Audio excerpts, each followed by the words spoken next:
अपने dream home को चुनने के लिए बेहतर निर्णय कैसे लें। इसके अलावा हमने आपके निर्णय लेने में मदद की कि आप घर किराए पर लें या उसे खरीदें।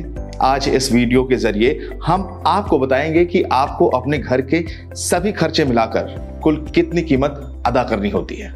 एक बार आप लोन के बारे में निश्चित हो जाते हैं तो इसके बाद आपको उन खर्चों के बारे में सोचना होगा जो कि घर की रजिस्ट्रेशन के दौरान आते हैं। इसे प्रोसेसिंग कॉस्ट भी कहा जाता है।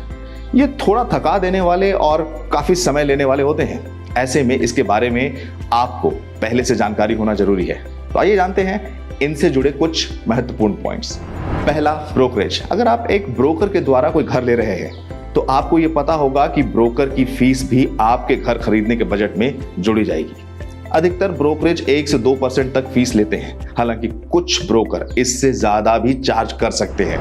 दूसरा, स्टैंप ड्यूटी। स्टैंप ड्यूटी एक जरूरी फीस है जिसे आपको सरकार को देनी होती है। ये आपकी प्रॉपर्टी खरीदने से जुड़ा महत्वपूर्ण टैक्स होता है जो सेल एग्रीमेंट के तहत आपको चुकाना भी होगा।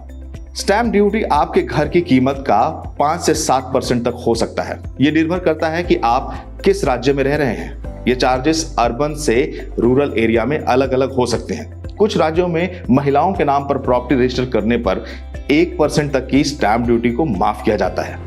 तीसरा, registration fee. Property registration fee property की कीमत का 1% तक होती है। इसके सर चार्जेस में भी जोड़ा जा सकता है जो स्टैंप ड्यूटी का 2 से 3%, साथ ही सेस जो स्टैंप ड्यूटी का 10% तक हो सकता है। रजिस्ट्रेशन फीस अलग अलग राज्यों में प्रॉपर्टी टाइप, सहूलतों, लोकेशन, प्रॉपर्टी की उम्र और मकान मालिक जैसे तथ्यों पर भी निर्भर करता है। गुड्स एंड सर्विसेज टैक्स यानी जीएसटी। जीएसटी से पहले अंडर कंस्ट्रक्शन प्रॉपर्टीज पर सर्विस टैक्स लगता था जो खरीदार को प्रॉपर्टी की कीमत का 3.09% देना होता था। ये वो प्रॉपर्टी में देना होता था जो 2000 स्क्वायर फीट से छोटे और 1 करोड़ की कीमत से कम होते थे, और एरिया में या कीमत में इससे बढ़ने पर 3.71% तक होता था।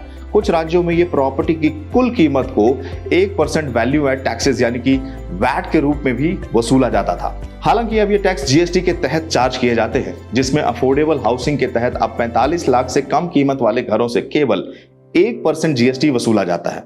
45 लाख से ज्यादा की कीमत वाले घरों पर 5% जीएसटी टैक्स वसूला जाता है। हालांकि जीएसटी केवल अंडर कंस्ट्रक्शन प्रॉपर्टी पर ही वसूला जाता है। ये रेडी टू ओन और रीसेल वाली प्रॉपर्टी पर नहीं वसूला जाता। Corpus fund. कॉर्पस फंड वो फंड है जो बिल्डर आपसे अपार्टमेंट की मेंटेनेंस और रखरखाव के लिए चार्ज करता है जब तक कि ये अपार्टमेंट आपको दिया ना जाए। ये अपार्टमेंट में मिलने वाली सहूलतों की मेंटेनेंस के लिए भी होता है। सातवां, memorandum of deposit of the title deed या MODT चार्जेस। घर खरीदने के दौरान लोन देते हुए हर फाइनेंस कंपनी आपसे MODT के चार्जेस भी जोड़ती है जो होम लोन का 0.1 से लेकर 0.5% होता है। इसके तहत आप लोन चुकाए जाने तक अपने घर के पेपर फाइनेंस कंपनी के पास रखते हैं जो आपकी मंजूरी के अनुसार होता है।